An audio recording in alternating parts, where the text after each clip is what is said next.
For today's video mga kabyokonoras, ginulat at binulabog ni Krishna Grauvidis ang mundo ng pageantry sa biglaang pag-resign nito sa dati niyang titulo at lilipat na sa Miss World Philippines.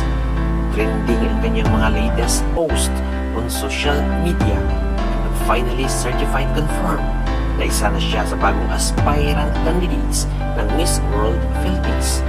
Sa kanyang recent post, muli siyang nagpapasalamat sa walang sawang pagsuporta sa kanyang mga supporters, mentors, and coaches na hindi siya iniwan during her stint in Miss Charm Philippines 2024.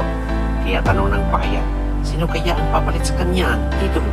At ano kaya ang magiging kapalaran niya sa Miss World Philippines 2024?